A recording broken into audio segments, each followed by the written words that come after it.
एक कॉफी और हो जाए, क्योंकि वो बात जिसका सारे फसाने में जिक्र नहीं अभी तक खत्म नहीं हुई। कॉफी दो।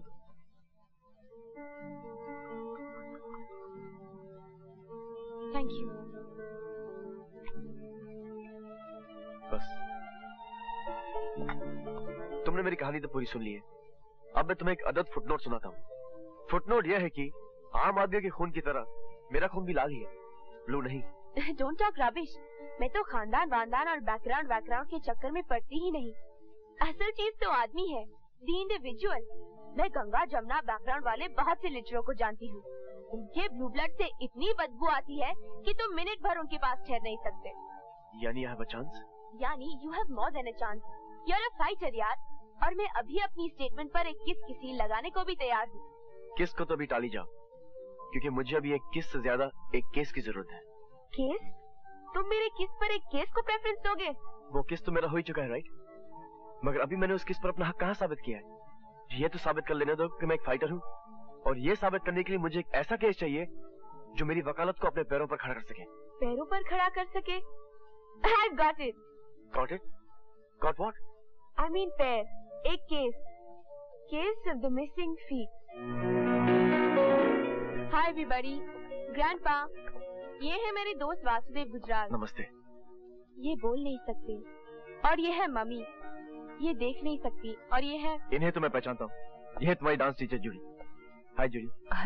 याद है पहली बार जूडी ने कहा था that we are made for each other? और जूडी जैसे ही तुमने कहा था मैं तड़ से मान गया।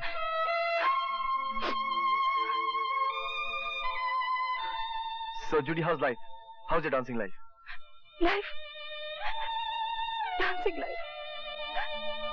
Sorry जूडी, मगर मैंने तो ऐसी कोई बात नहीं कही। जूडी की जिंदगी से डांस निकल चुका है वासु। मगर ये हुआ कैसे? एक ड्रंक ट्रक ड्राइवर इसे कुचलता हुआ निकल गया। ये 4 घंटे तक वहाँ पड़ी रही। फिर कहीं पुलिस आई और इसे अस्पताल ले गई। जब इसे होश आया तो इसकी टांगे काटी जा चुकी थी। इन्होंने तो पुलिस को ट्रक का नंबर भी बताया, मगर पुलिस दूसरे जरूरी काम में उलझी हुई थी। मैंने भी जिद पकड़ ली कि ये केस यही नहीं खत्म होगा, और अल्टीमेटली पुलिस को ये केस कोर्ट तक ले जाना पड़ा। मगर सामने वाले बहुत पैसे वाले थे। जज पर दबाव पड़ा और जज ने जूडी की कटी हुई टांगों का कॉम्पेंसेशन 20,000 ठहराया। अगर ये कॉम्पेंसेशन ठीक है तो कोई बात नहीं, ठीक नहीं है तो फिर लड़ो ये केस। लड़ोगे? हाँ लड़ूंगा, और जीतूंगा भी। जूडी, इस एक्सीडेंट का कोई गवाह है? हाँ वासु, हाँ। 2 गवाह है और एक उसका ग्राहक। वो बेचारी गाड़ी से उतरकर आई भी, और उसका ग्राहक पुलिस लेने गया, मगर वो आया ही नहीं। तो क्या वो गवाही देने आई थी? क्या बात करते हो वासु? फिर जूडी के वकील को गवाही लेना नहीं आया होगा। जूडी, FIR किस पुलिस स्टेशन में लिखवाई गई थी? Nagpada police station.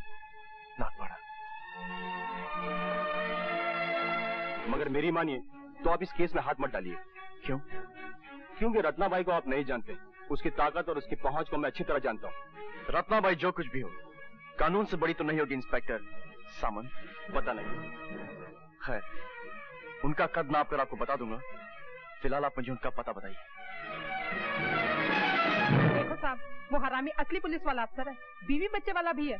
वो साला ट्रक ड्राइवर को पहचान लिया था। अच्छा? अपना इज्जत बचाने को भाग गया था सेठ। घरवाली को कैसे बोलता? मेरे साथ उस टाइम क्या कर रहा था? ये इज्जत भी बड़ी लफड़े वाली चीज है सेठ। उसका नाम क्या है और रहता कहाँ है? यरवड़ा जेल में ड्यूटी कर रहा है। नाम धनीराम है। 5 लाख खर्चता इसने। Vasudev Gujral. Please sit down. Thank you. हाँ तो कहिए मिस्टर गुजराल, मैं आपकी क्या सेवा कर सकता हूँ? एक केस के सिलसिले में आपको थोड़ा सा कष्ट देना था। मुझे? जी हाँ, क्योंकि आप चश्मदीद गवाह हैं। मैं बॉम्बे के किसी केस में चश्मदीद गवाह हूँ? That's right. चश्मदीद गवाह होने का मतलब ये कि केस क्रिमिनल है। That's right. क्या केस है? पहले आप मुझे ये बताइए कि आप चंपा नाम की किसी सड़क छाप लड़की को जानते हैं? It's none of your business, mister Gujral. That's right, mister Vinayak.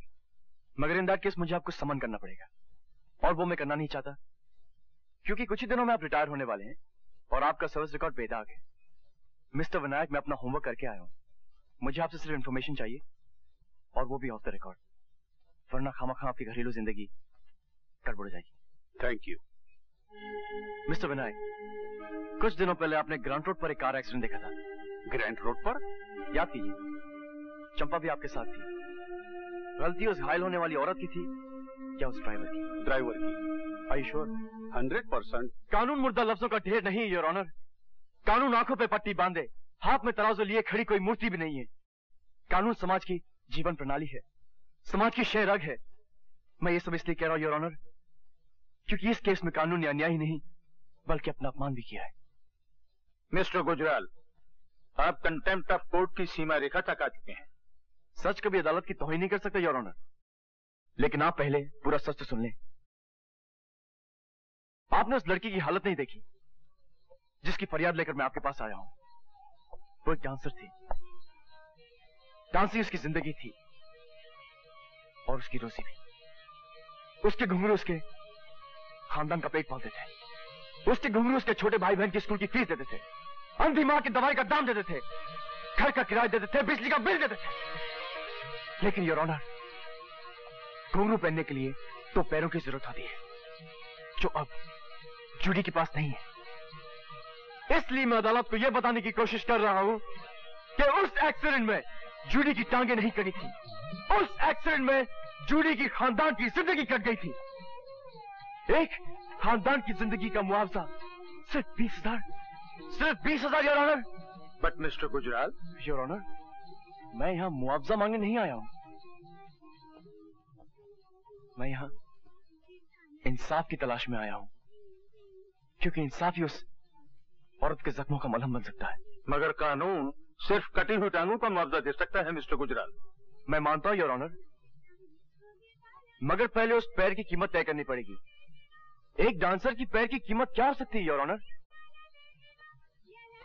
एक डांसर की पैर की कीमत तो कोई बिरजू महाराज ही तय कर सकते हैं।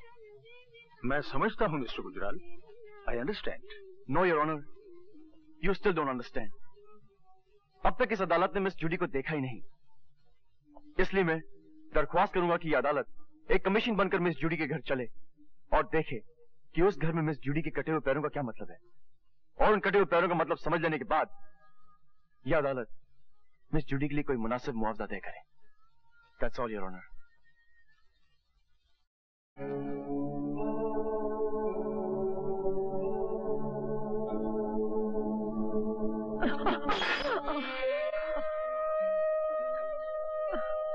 ये तुमने क्या किया मम्मा? दवा तो बह गई। इसमें तो अभी 2 दिन की दवा थी बेटी। अरे मैं कहती हूँ छोड़ मेरी आंखों को, मैं तो इस डर से मरती भी नहीं कि मेरे बरियल का खर्चा कहाँ से आएगा।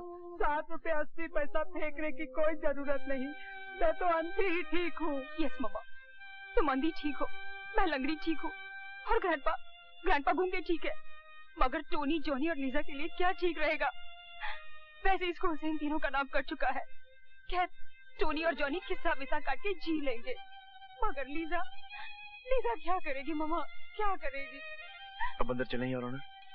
बाय गॉड मिस्टर गुजराल, ये जिंदगी तो कोई 10 मिनट भी नहीं जी सकता। You're wrong, योर ऑनर, ये जिंदगी तो ये लोग जिंदगी भर जिएंगे। चलिए। And you? मैं बाद में आऊंगा। Excuse me. जज साहब, आप प्लीज जज साहब, हम पर दया कीजिए। मुझे मालूम है कि 6 महीने का किराया देना बाकी है। मैं कुछ न कुछ करके ये किराया अदा कर दूंगी सर। आप लैंडलॉर्ड को इतना बता दीजिए कि जूडी एक मजबूर छोकरी है। बस सर, मुझे थोड़ा सा वक्त दीजिए प्लीज। नहीं, मैं तुम्हें यहाँ से निकालने नहीं आया हूँ। मैं तो तुमसे ये कहना चाहता हूँ कि तुम्हें वाकई कम मुआवजा मिला था। तुम्हें कम से कम 5 लाख मुआवजा मिलना चाहिए, ताकि तुम अपने खानदान समेत इज्जत के साथ जी सको, अपनी माँ का इलाज करवा सको, अपने भाइयों और बहनों को अच्छी एजुकेशन दे सको। Thank you sir, thank you very much. मेरा शुक्रिया मत अदा करो जूडी, अपने वकील मिस्टर वासुदेव गुजराल का शुक्रिया अदा करो जो मुझे यहाँ लाए। Thank you mister Gujral. Thank you sir. मेरे ख्याल में तो 5 लाख ठीक रहेगा mister Gujral. Yes sir. Okay. Thank you. वो 2 टके का वकील कौन? जिसने हम पर 5 लाख रुपए का जुर्माना ठुकवा दिया। कोई नया छोकरा है सरकार। तो खरीद क्यों नहीं लिया उसको? तब किसको पता था सरकार कि वो इस केस का गड़ा मुर्दा उखाड़ कर जूड़ी को 5 लाख रुपए कॉम्पेंसेशन दिलवाएगा। और सुना है कि वो छोकरा बिकाऊ भी नहीं है। बिकाऊ नहीं है तो खर्च कर दो साले को। एक ससुरी नाचने वाली की टांगों के लिए 5 लाख। मुबारक हो रवि यादव, आज फिर 212 से तुम रवि यादव हो रहे हो। तुम्हें तुम्हारी पहचान वापस मिल रही है। 12 बरस के बाद रवि यादव का नाम सुना है साहब। कुछ दिन तो लगेंगे ये समझने में कि ये नाम मेरा ही है, लेकिन कम से कम दिन लगाना। जल्द से जल्द ये भुलाने की कोशिश करना रवि यादव कि 12 साल तक तुम सिर्फ 212 रहे। अब तुम्हारा क्या इरादा है? अपने रोहन को खोजना है साहब। आप तो जानते हैं उसके सिवा मेरा कोई है ही नहीं। आपने भी तो उसका पता लगाने की कितनी कोशिश की थी। हाँ, न तुम्हारी मालकिन का पता लगा और न ही तुम्हारे भाई का। मगर हैरानी की बात यह है कि इस तरह दो जीते जागते लोग लापता कैसे हो गए? अब तो मैं रवि यादव बन चुका हूं ना साहब, मैं ढूंढ लूंगा उनको।